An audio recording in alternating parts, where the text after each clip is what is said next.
Hi everyone, welcome back to Crochet Rocks. Tracy here.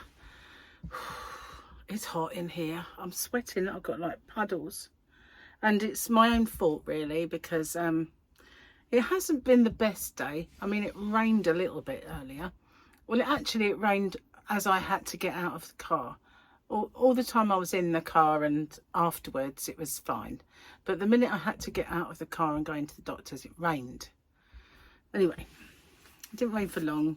A couple of little spits. What's that? Oh, a tablet fell on my foot. So yeah, oh, goodness. So yeah, it was not the greatest then, but since then the sun has come out and it's quite humid and hot, and I turn the aircon off, Gary turns it off. I turn it on, he turns it off, and we have this little combat with the remote control. Maybe I should hide the remote control. What do you think? I don't know. I don't want him to shiver, but for goodness sake, it is hot, and it doesn't help when you've searched high and low yet again for the key. I have a safe and all of my stuff is in it, and it's I hid it when we went to Vegas. I said, long ago I've lost this key, and I can't find it since. And I've looked in my shoe rack, I've looked inside my boots, but one good thing came out of looking in my shoe rack. I found my backpack. You know, I said if I buy another one it will turn up, and here it is. This is my super dry backpack, and it's just got this one thick kind of cord, and it's so much better. It never goes out of shape and weird, and the straps are great. So now I've got two, so this one and the cancer thingy one. So yeah, at least I found that, right? But I still have not found the key, and I've looked in every single kind of handbag that's in a box, because I thought maybe I stuffed it in a bag. No, it's not in my trainers, it's not in my shoes and boots. There's a few left in the wardrobe still, but I'm exhausted. I've had enough of that. And I left my tea over there. Field trip. I'll be back. I've got to be careful I don't tread on the tablet. Oh, did you hear that noise? That's Gary removing my, you know, the thing I got in the bath to stop me from having one of those nasty falls again like an old lady. Yeah, you know, rubber mat thing. It's all suction cups. Just in case you wondered what that strange noise was, that was Gary. He'll have a bath and he doesn't like them. Well, to be fair, I don't really like them. If you're going to sit in a bath, you don't want to sit on one, do you? But, you know, one day, right, I don't know if I told you this, but about a week ago, I suppose, maybe, I went to get in the bath and I'd put that non-slip mat in. And as I stepped into the bath, the non-slip mat slipped. And I thought, what? I had such a nasty flashback of that fall I had, you know. And so now I get a tumbler of water, because I have a beaker in the bathroom when I clean my teeth. So I fill it up with water and I slush it all on the bottom of the bath before I put the bath thingy in, so that it sticks. Oh dear, it really kind of, my life flashed before my eyes, I tell you, when that slipped. And I did actually almost go. I thought, no, not again. Couldn't do that again. Do you know my thigh? If this was my thigh, I've got the bit that used to hurt was like this, and then it gradually got smaller and smaller. It's deep tissue damage, and now it's like that big. If I press it, it hurts. But it's getting less and less every time. But that was one hell of a fall. I've never had bruising like that in my entire life. Never want it again either. Anyway, I've got wet hair, if you're wondering why I keep icking it, because it's still wet under the plait anyway. But I washed it this morning and I thought, oh, I've got to go to the doctors for these tests. So I thought I'll stick it in a plait anyway. It's kind of getting a bit hairy now, this plait, you know what I mean? It leaks out. But it's staying put for now. But yeah, I kind of got I don't know why. I thought it was a lot earlier than it was, and found myself late for the first one. I thought, oh no, I already cancelled it once. So I rang them and said, oh, I'm sorry. They said, that's right, get here now. So we kind of went. Gary parked while I just got out in the rain and went in. And 2 of my appointments were round one side and the other one was round the other. Forgot my phone, so I had nothing to do while I waited. And so the first one was meant to be the smear test, but it turned out to be the blood test. So I've got a little bruisey, tiny eeny weeny bruisey. And then I came straight out, sat down, and she called me for the other. And they were lovely nurses, really were. And then the asthma one, that was really involved and went on for ages.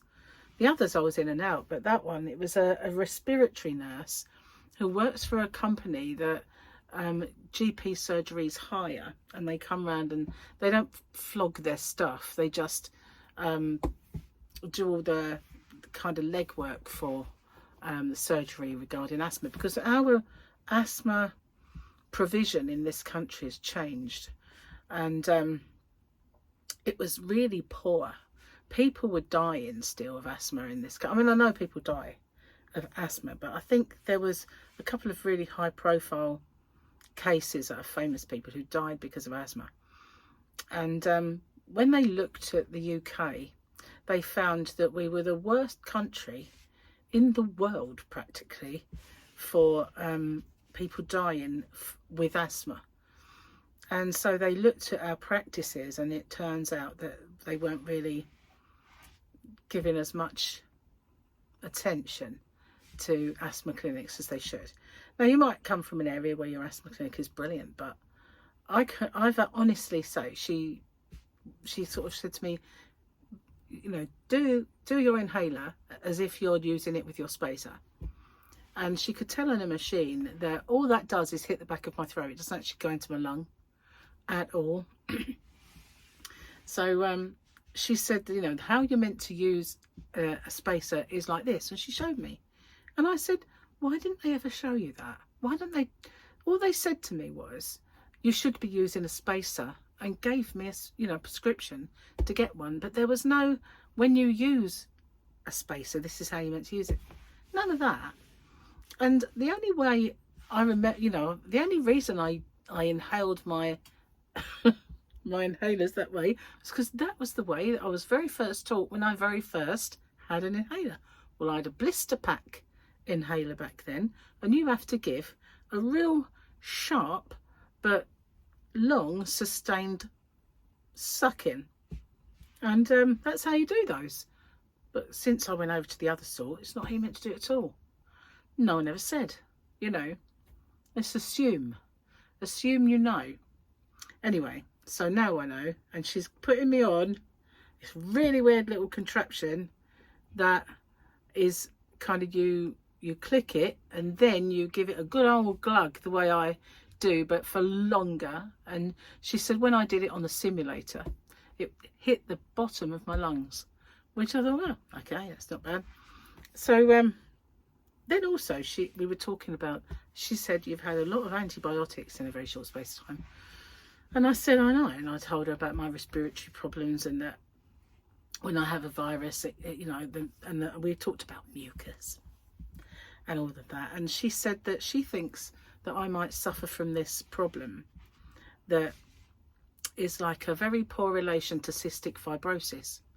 And the only way they can tell that, if you have that condition, is by a CT scan.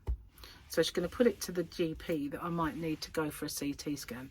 And if it was, there's something called carbocyst or carbocyst, and if I take that, it will really help me with all the mucus. So yeah, I could have been suffering all this time. I mean, I wasn't diagnosed with asthma until I had Paul. So you know, that's how bad we were in this country. Don't diagnose people, you know. And then all that time, just let you go, thinking you know how to use it, and you don't. So that was an eye-opener. Anyway, got to wait, and at the end of the week I should have my new inhaler. And it's a combination one this time again, but not Foster, because I didn't like that. Cheers, my dears, but that's because I did it wrong, I suppose. I don't know. But it is ridiculous. You know, she said, you know, they used to have a respiratory nurse, a cardiac nurse and a diabetes nurse all in surgery, but now they make one nurse do the whole lot, which is why you can't sort of get as much from them as you used to. They're not, and I know if you've got a respiratory nurse that's a specialist in that, they can give you all their time, it's so much better. But yeah, NHS, you know, we love it, but we moan about it at the same time. Anyway, enough of my morning. My afternoon hasn't been much better. I've been sweating my little nut off, looking for a key that God knows where. I've looked in the yarn van. I thought, you know, I'm going on holiday. My little brain is saying this key needs to be safe. The safest place is where it's not with the thing it opens. So let's put it in the yarn van. No one's going to go in there. I still think it might be there, you know. But I've looked in all the drawers and places that I might have stashed it. I used to have two of them. I've got a feeling I'll put them on the same ring. I'm going to carry on looking, I guess, but, you know, not today. I've had enough now. But at least I found my bag, which is, you know, one good thing. One good thing. So, this morning, I must admit, I felt so much better. You know, I've been doing me a friendly gut bacteria thing. I think that is really working for me. I no longer crave anything sweet. You know, I get hungry, but I don't want to reach for sweet stuff. Don't get me wrong, I still have ketchup if I'm going to have something that I would have normally put ketchup on. I like the flavour still. I just don't crave it. So I think that is working really, really well for me. But this bulletproof coffee, I do like it, but after I've had it, I kind of start to, I don't know, I get a bit like I need to sit down, and I feel a little bit like not really there and lazy. It's not meant to have that effect. It's meant to have the opposite, really. So when I kind of looked into it, it said in some people it can give you palpitations. So I'm wondering if it's kind of just working against me. So as I felt really good this morning until I had it, tomorrow I'm not going to have it. I'm going to see if that makes a difference to my day. It might do. But all the other things that I've been trying, you know, the apple cider vinegar and the friendly bacteria, they all seem to be doing really well for me. So, yeah, cool. Yeah, so much shopping today. I didn't get a lot. I mean, I really need a huge shop. But we split it. Gary got some and I got some, and I got a new magazine, and I'm going to do an open with me for it, but it will be tomorrow because Gary's home, and although he's in the bath at the moment, he was doing his jigsaw on the table, and he said, well, why didn't you tell me to go? And you could have done it. And I went, because I don't want to tell you to go. I don't, you know, he's been a bit poorly himself, and I say, oh, can you get off the table and go and read your book or something? You know, I don't want to do that. I'll do it tomorrow. So that's what I'll do. I'll kind of have I've got two to do now, but this is a new magazine. So I figured, oh, that might be something we can have a look at. And put it in the bedroom. I won't lose it. Maybe. No, I won't lose it. Really annoy myself. I cannot tell you how much I really not ignore myself. That would be weird. Can you imagine? Tracy, oh, for goodness sake, you're so bad. Annoy myself. I do. I really annoy myself, and I lose too much stuff. And you know, I've always got you guys saying take a picture of it and put it on your phone. Do you know, I might have done that. It could actually be on there for all I know, and amongst a million messages on my notes and 1,000 billion pictures. So you never know, but I doubt it. I really doubt it. It was one, I know what I'm like. I hide it, and I think I'm not going to forget that that's there. And then what happens? I forget that that's there. Yeah, I do. So pee myself right off, I tell you. I really do. Anyway, I kind of even looked down the back of my dressing table, and what was there? A big pile of money. And the reason for that, I had a pot with change in, and it fell over and it all went down the back. I thought I got it all, but when I looked, it was like all these pennies and 5p's and stuff staring back up at me, and I thought, oh, that's going to be a mission to get that out, so it's staying there. Like, probably not even £1 if you add it up in value. One day it'll be a little windfall for someone, wouldn't it, really? Bit of a, when I die. Anyway, I'm gonna have a slurp of my tea. Very thirsty today. I think it might be that stuff, that bulletproof stuff. I like the flavour of it though, got to say. And I don't really go much on coffee, but I like it with that. If I were to have made a cup of coffee and just put normal coffee mate in it, that was a gurgle. Did you hear it? It kind of makes me laugh when it happens. I don't know why. It's just like beyond my control. But yeah, I wouldn't really want to drink it with just normal stuff in. But this has got a kind of a nice taste. I quite like it. But I don't really want it to give me that kind of wooziness effect, really. I want the opposite. I want more energy, more weight loss ability. Yeah, more ketones. So anyway, some of my results will be on my phone within 48 hours, apparently, in the NHS app. I'm a bit dreading that blood test. I've been really tired, haven't I, lately? I don't know, it's mind over matter, you know. Like my brain says, you're going to worry about that, so let's make her tired so she's got something to worry about, you know. When I look at my hair, this bit of yarn here always makes me feel like I've got a tuft of hair sticking out. So if you ever see me do that, you'll know why. It's because of this looking like, you know, I hate it when I get a tuft stick out. I always think it reminds me of the old man, what's his name, Charlie Drake. Yeah, goodness gracious, that's a name from the past, isn't it? Let's have a look and see what we've got today in the calendar. The calendar. Oh, I think we've got boba again. Why do they call this the Mandalorian? Might as well call it boba. Boba Fett. You can only get so far without a tribe. Well, you're my tribe, guys. You're my tribe. We can get far. We have a tribe. A yarny tribe. Okay, why your cat thinks you're an idiot. We're like a third of the way through the book. That's Cat Burglars. We had that one yesterday. They're so easily impressed by their species' physical feats. Cat proving it can do better. I do love a bit of gymnastics though. I love watching the gymnastics on TV. I'm so wiped out. Honestly, I was all hot and bothered. I really have no idea where else to look.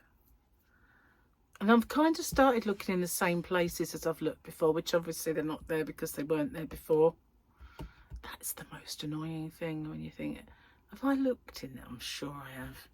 I have to do it anyway. Not going to miraculously appear, is it? I just don't know where it might be. I really do feel that I put it somewhere that was never going to be found. I wonder if it's in my car. My car was parked up at the airport. If it was then. If it was when I went on the cruise, it was still my car. Could be in the boot of my car, couldn't it? I don't look in there. It's like a skip. I have to tell you this, right? The boot of my car is dreadful. Sometimes I go out there and I think I'm going to sort this out. And I open it and I go, oh, look at that. I know there's half a bottle of Jack Daniels and some Coke in there that's been there since Paul's previous birthday. I think it was birthday, it might have been Christmas.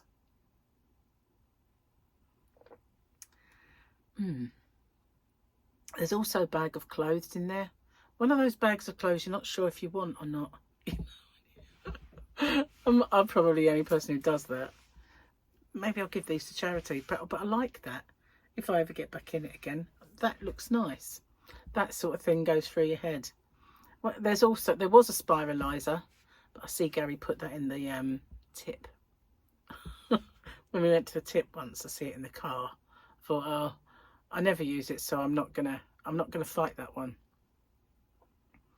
But yeah, my boot is a bit of a one of these days. It'd be nice to open it and it'd be clear. I know Gary got rid of a lot of it though. Well, you never see it. You know, what's the point? If it's stuck in there, you're not going to use it, are you? But it could be in there. I'm going to have to sort the car out. You never know. Might be in there. I seem to think of it being in the yarn van though. It's so annoying. The annoying thing is I lost it for ages and I found it again. Now I've lost it again for even longer than the first time. All because I didn't make a note of it. Never mind, I haven't done any crochet. I did start on some. I did the crochet along. I want to do another bit to it. I think I kind of want to reprise the colour I started with, sort of bring it full circle. Sort of. I don't mean like the beginning of the blanket, but this segment. So I might do yet another of that with that colour, possibly. It's going to be a nice big segment with different colour changes, because I do like a bit of banding that's thinner, and that's cool. And if I don't do it soon, I'm going to forget what I did, which is not good, is it? You know. So I aim to do that maybe tomorrow. The open with me is tomorrow, and then perhaps on Thursday I can just put my feet up and no. Oh my goodness, Gary's hand's getting a bit better, thank goodness. But I'm a little bit concerned because he goes back to work tomorrow. And he's got 3 shifts, and when he did his first shift, like this week, just, you know, he only had 2 in, but as soon as he went back to work, it started hurting again and swelling up. So I'm a bit, you know, I would like it to have got fully better, but if it's going to swell up and come back, you know, that's going to happen, isn't it? So regardless. So yeah, but it's not fully gone down, and it's still aches. It's not painful all the time now, it just aches. So yeah, hopefully, fingers crossed. He said, oh, I'm going to do some DIY today. I said, no, you're not. And then it rained, so that stopped him thinking about going out there. But I just don't want to do that. It'll just make it worse again. Anyway, so I've washed all his clothes for work, and hopefully, fingers crossed, it won't make it bad. Anyway, cheers guys, one last slurp, maybe 2. Oh, that's good. Wow, it's hot out in the yarn van. Really hot and stifling out there. I wasn't out there for long. I do need to go and pack the mystery box, but I need to put that aircon on before I can do that. It's really hot out there. Anyway, I'm going to get off and upload my video, do all the thumbnail and the rest of the stuff while Gary's in the bath. Oh, I decided, before I go to any out, I decided Fluffy was only going to have biscuits today, and she's eaten them all, and she's drunk loads of water, and I think giving her a rest from that wet food's probably going to be the best bet. She's such a fickle cat. She's funny. She really is. Sometimes she's like, I want the wet food, I don't want them biscuits. But right now it's I want those biscuits, I don't want that wet food. She will go back to it. That knot hole up there made me look again. Anyway, thanks for watching. Thanks for being there for me. I had a nice t-shirt on earlier, right? I know, Jane, I said I was going, but I'm back again. And you know what? I was making my bulletproof coffee. And when you put that whitener in, you have to, remember if you might make hot chocolate, sometimes you have to put the powder in and put a little bit of milk in and mix that up before you had hot water, before you add, not had, add hot. You have to do the same with this. It doesn't tell you that, but if not, you're forever trying to get rid of the lumps. So I kind of did that, made my paste, and as I was doing that, it went splat all over me. And I had this kind of dusky, light pink top. So I was like rubbing it with soap, hoping it comes out. But it doesn't. I bet I've ruined another one now. I think I should just wear black and navy blue and have it at that. I used to when I was younger, because I'm just a dirt magnet. I can't help it. Just destined to be filthy. That's what my mum used to call me. She used to dress me in all this frilly, pretty stuff. And I'd say, I'm going to go out and play. And I'd come back having played in builder's sand. And I'd be bright orange from head to foot. Look at your lovely dress. I'm like, should have put me in jeans and a t-shirt. Oh well. Poor mum. All she wanted was a little dainty fairy. She got a kid that was out there playing mud pies and football with the boys. Oh well. I'll see you on the next one. Take care, everyone. And watch out. And there's a Humphrey about. Watch out. God, you guys in America won't have a clue what that is. For as the Hump Day giveaway. So I forgot to say it. Happy Hump Day. Bye for now. Take care.